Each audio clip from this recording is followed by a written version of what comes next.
오늘 역대하 28장 20절에서 27절 말씀을 통해서 권고할 때에 이런 제목으로 은혜를 사모하겠습니다. 다급해졌을 때, 권고해졌을 때 그 사람의 신앙 수준이 어느 정도인지 추측이 가능하게 할 경우가 많습니다. 급할 때 인간의 본성들이 나오기 때문입니다.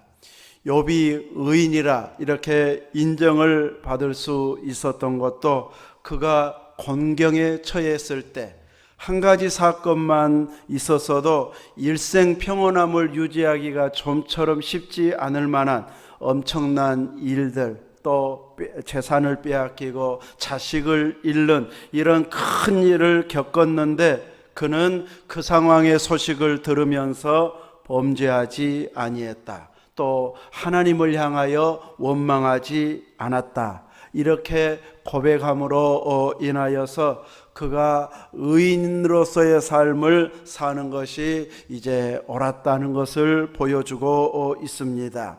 그 뒤로 더 많은 위기 상황들이 옴으로 인해서 잠시 흔들린 적도 있어 보이지만 하나님께서는 이것저것 지적한 친구들보다도 욥을 더 인정해 주는 것을 보게 됩니다. 수많은 간증의 주인공들의 공통점을 보면 권고할 때에 보통 사람 같으면 낙심해 버릴 만한 그 상황에서 하나님의 뜻이 어디에 있는가, 또 너무너무 힘든 상황에서도 하나님께서 그 환경을 변화시켜 주시기를 사모하면서 끝까지 믿음이 약해지지 않고 구했을 때에 기적의 주인공이 되고 간증의 주인공이 되어지는 것을 보게 됩니다. 우리가 들어왔던 간증들 중에서도 평범하게 평탄하게 아무 일도 없었던 사람이 간증의 주인공이 되지는 않는 것을 보게 됩니다. 그러나 진짜 중요한 신앙은 실은 너무너무 평범한 별일도 아무것도 없는데 꾸준하게 믿음을 유지해 간다면 그 사람 신앙이 진짜 대단한 신앙입니다. 누군가 알아주지도 않고 기적이 있는 것도 아니고 또 금방 환경이 좋아지는 것 아닌데도 불구하고 일상 그 삶 자체로 주님께 감사하고 내 주어진 일상의 삶 자체가 너무너무 행복한 평범한 것을 이제 속상해하지 않고 마음껏 주님을 섬기는 기회로 삼아간다면 사람들에게는 알려지지 않는 이런 모습일지라도 하나님 앞에서는 그 모습 하나하나가 아주 귀한 이런 모습이 되어질 것입니다. 믿음이 연약한 사람들의 특징들을 보면 공고한 일이 생길 때에 믿음부터 포기하는 사람들이 상당수입니다. 교회를 그렇게 다녔는데도 좋은 일 없더라, 혹은 힘들더라, 아프더라 막 이러면서 이제 교회를 빠져나갈 생각을 하면서 그 계획은 신속하게 세워가지고 딱 결단해버리는 이런 사람들은 믿음의 제자리를 잡지 못했기 때문에 이렇게 떠나는 이런 계획부터 세우는 것을 보게 됩니다. 우리들은 우리의 주어진 모든 환경들이 영적 전쟁 상태인 것을 알아차려야 할 것입니다. 그래서 그냥 환경이 힘들다 이것만 생각할 것이 아니고 나를 시험하는 자가 있구나, 나를 넘어뜨리려는 자가 있고 또 한편으로는 이 정도는 거뜬히 이겨낼 길로 낼 것으로 인정해서 하나님께서 허락한 시험이구나 알고 믿음으로 이겨낸다면 우리는 영적 전쟁을 승리하면서 나아갈 수 있게 되어집니다. 그래서 우리가 아무리 다급한 상황이 오고 환경이 힘들어도 영적 전쟁이구나 딱 알아차리는 순간 믿음을 선포하고 감사를 선포하고 모든 환경을 믿음으로 반응해버리면 그 위기 상황에서 전혀 흔들리지 않고 오히려 하나님이 주시는 은혜들을 표현하면서 감사로 바뀌어지는 이런 은혜를 누릴 수 있게 되어집니다. 우리가 잘 아는 대로 다윗 수많은 예화를 들었던 그 다윗은 수많은 전쟁, 쫓김 이런 상황 속에서 하나님을 끝까지 신뢰하는 이런 믿음을 보이고 있고, 그 힘든 상황에서 기도를 하고 있고 시를 쓰고 있어서 정말 전쟁 상황이 맞았는가 싶을 만큼 마음 중심에, 영적 중심에는 평온함이 있었던 그였기 때문에 하나님께서 그를 그토록 높이시는 것을 보게 됩니다. 또한 신약에서 사도 바울의 모습을 보아도 감옥에 갇혀 있는 상황, 낙심할 수 있는 그 상황에서 수많은 서신을 각 교회에 보냄으로 인해서 후세대 믿음의 사람들이 그 말씀을 통해서 위로가 되고 은혜를 받고 또 자기가 처한 어려운 환경을 이겨내는 이런 근거로 삼는 말씀의 은혜가 임하게 되어졌습니다. 만약에 바울 사도가 감옥 가지 않았다면, 혹시 감옥 가서 서신서를 전혀 쓰지 않았더라면은 우리들에게는 정말 영적 위로가 될 만한 말씀을 한쪽은 이렇게 닫혀진 이런 상황이 되어져 버렸을 텐데, 그 한 영혼이 깨어있고 어떤 상황에서도 낙심하지 않고 믿음으로 승리한 모습을 통해서 서신을 보냄으로 인해서 두고두고 후세대의 믿음의 사람들에게 강력한 도전과 은혜를 힘입는 이런 말씀이 되어졌던 것을 보게 됩니다.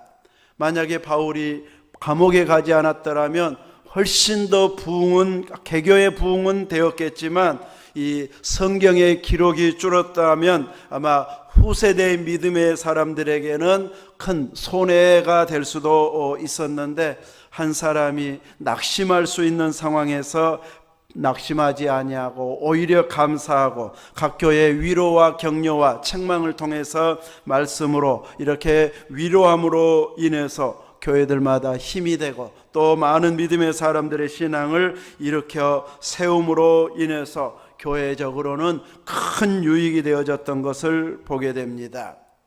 근데 이제 문제는 오늘 본문에 들어있는 말씀, 아하스 왕 22절에 보면 이 아하스 왕이 곤고할 때에, 믿음의 선진인 예로 들었던 다윗이나 또 이 바울은 그 곤고할 때에 더 기도하고 더 충만한 은혜를 이어가고 있는데 반해서 아하스 왕은 곤고할 때에 더욱 여호와께 범죄했다. 이런 결과의 행동을 하게 되어지면 이런 사람은 간증의 주인공이 되어질 수 없고 하나님의 은혜를 체험할 수도 없게 되어집니다. 아하스 왕은 이렇게 곤고했을 때의 한 행동을 보면 아수르 왕에게 도움을 요청합니다. 16절에 그때의 아하스 왕이 아수르 왕에게 사람을 보내 도와주기를 구하였으니, 곤고할 때에 또 다른 나라가 쳐들어왔을 때에 우리 좀 도와서 우리 쳐들어온 저들을 물리쳐 달라, 이렇게 도움을 요청하게 됩니다.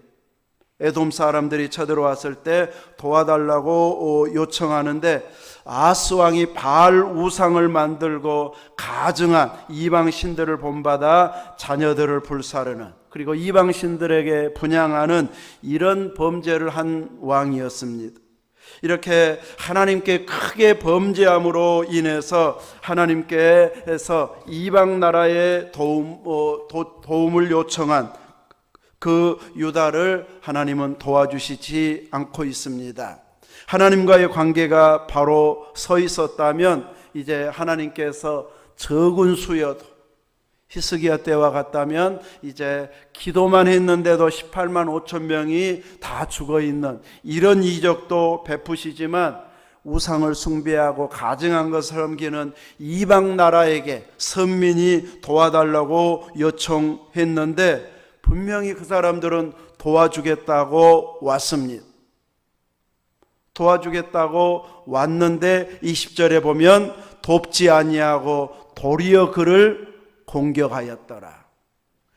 유다를 도와주러 왔다가 보니까 도와줄 일이 아니고 유다를 먹어불자, 이런 식으로 마음이 딱 바뀌어 버렸습니다.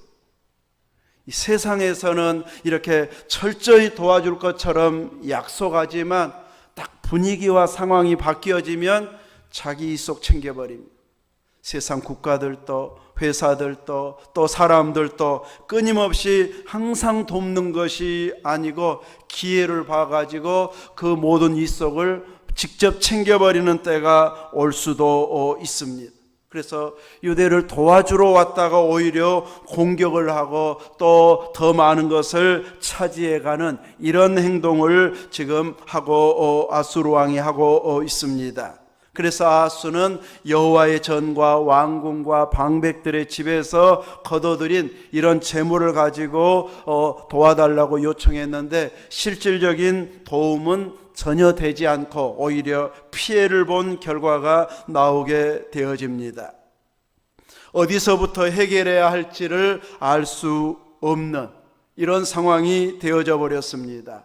어디에 도움을 구하고 어떻게 해결되면 되겠다, 이것이 분명하게 되어지면 이제 도움을 입을 수 있는데 이렇게 제대로 이 도움을 아하스 왕은 어디에서 구해야 할지를 찾지 못하고 엉뚱한 데 구했다가 더 큰 손해를 본 이런 결과가 나오게 되어졌습니다. 그래서 이방 나라가 도와주는 척 했다가 오히려 그 유다를 공격해서 더 많은 이득을 취득하고 있습니다.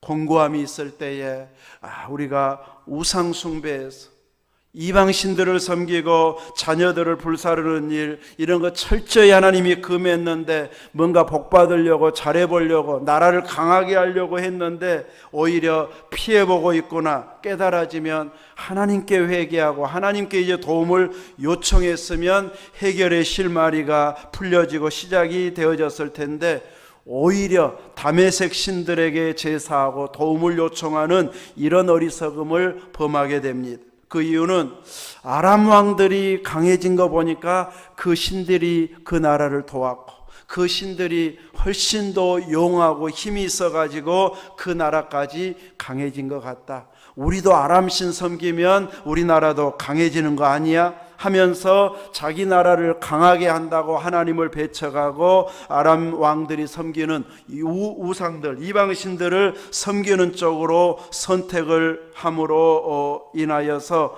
온 이스라엘이, 아하스와 온 이스라엘이 망하게 되어졌다. 개인 생각으로는 국가를 위하고 백성을 위하고 또 군사적으로 유익되게 하기 위해서 행동한다고 이런 식으로 행동했는데 결과는 나라 전체를 망하게 하는 이런 위기 상황으로 가버리고 말았습니다. 하나님의 전은 전대로 침략국에 의해서 부서지게 되고 파괴가 되고 하나 여호와의 전의 문들이 닫혀지게 되어지고 오히려 그곳에 산당을 세워서 우상 숭배하는 이런 결과가 이스라엘을 무너지게 하는 결과였음을 보여주고 있습니다. 이런 상황에서도 하나님은 긍휼을 베풀고 있다는 것을 보여주고 있습니다. 물론 이렇게 우상 숭배하는 아하스 왕에게는 긍휼을 베풀 수가 없습니다. 하나님을 의지하고 회개하고 돌이켰더라면 긍휼을 베풀겠지만 끝까지 우상과 이방 나라를 의지했기 때문에 하나님께서 아하스를 이렇게 돕지 아니하는 이런 모습으로 진노를 받아서 죽게 되어집니다. 그런데 무엇이 하나님의 긍휼인가 했을 때 아하스 왕은 하나님의 진노를 받아서 죽게 되어졌지만 그 아들까지 하나님은 미워하시지는 않더라는 것이죠.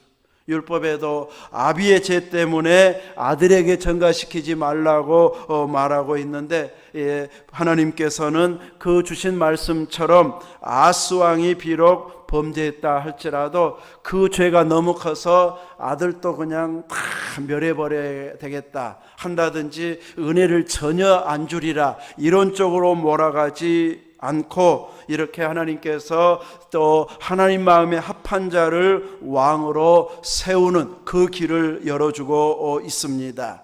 이 아하스의 아들이 누구입니까? 히스기야. 마지막 27절에 보면 그의 아들 히스기야가 대신하여 왕이 되니라. 우리가 잘 아는 대로 히스기야 왕은 성전을 척결하고 유월절을 회복하고 또 온전히 하나님만 의지하는, 물론 나중에 이제 잘못된 부분들도 혹 있기는 하지만은 이렇게 철저히 하나님 앞에 아버지와 다르게 돌아선다. 이거 쉽지 않은데 히스기야 왕은 결단해서 온 유다를 돌이키게 함으로 인해서 그때 히스기야 때에 이제 아수르에게 북이스라엘처럼 망할 수도 있을 만큼 국력이 쇠약해진 상황에서 하나님은 히스기야의 믿음과 기도 또 선지자들의 헌신과 기도를 통해서 유다를 보호해서 왕위가 몇 대 계속 이어져 갈 수 있도록 은혜를 베풀어 주시게 됩니다. 이렇게 하나님께서는 아버지 아하스와 다르게 아들 히스기야를 왕으로 세워지게 함으로 인하여서 유다를 완전히 버리지 않고 은혜를 베풀어 주신다는 것을 보여주고 있습니다. 오늘 우리들이 곤고한 일이 계속된다고 해서 낙심해버리면 이런 하나님의 은혜를 체험할 수가 없습니다. 설령 어떤 때는 우리 대에는 완전히 회복이 못 되고 기반만 잡다가 마무리되어 버릴 수도 있습니다. 그럼에도 불구하고 우리가 끝까지 흔들리지 않고 철저히 하나님 앞에 바로 서 있으면 그 다음 세대부터는 탄탄대로를 서서 우리가 누릴 것보다 훨씬 더 누릴 수 있는 이런 복된 길로 하나님께서 자녀대의 복을 열어주시기도 합니다. 그렇기 때문에 내 대에 너무 곤고하다고 해서 낙심해버리고 하나님을 향한 열심도 다 식어져 버리고 이제 대충 살자, 대충 믿자 이쪽으로 가버리면 자녀대 때도 기대할 수 없는 결과가 나와버릴 수도 있겠지만 끝까지 포기하지 않고 깨어있게 되어지면 우리들은 또 더 큰 일을 위한 기반을 쌓는 이런 자로 서갈 수 있게 되어진다는 것이죠. 우리들에게 있어서도 이렇게 항상 만사형통이 되어지면 좋지만 이렇게 공고해질 때가 올 수도 있음을 알아야 할 것입니다. 이렇게 곤고했을 때에 아하스처럼 행동할 것인가 다윗이나 바울처럼 행동할 것인가, 그 선택과 행동은 우리들이 해야 됩니다. 그랬을 때에 우리들은 아무리 힘들어도 이 믿음의 끈만큼은 나는 놓지 않으리라, 기도의 줄만큼은 나는 놓지 않으리라 하면서 힘들고 지쳐도 이전보다 더 열심을 내서 헌신하고 깨어있으면 내 힘으로 회복할 수 없는 회복의 길을 하나님께서 열어주시고 많은 사람들이 은혜와 도전이 되도록 귀한 도구로 우리를 사용하게 되어지지만 아하스 왕처럼 공고할 때에 하나님과 더 멀어지는, 하나님께 범죄하는 쪽으로 행동하게 되어지면 소망이 없어져 버리게 됩니다.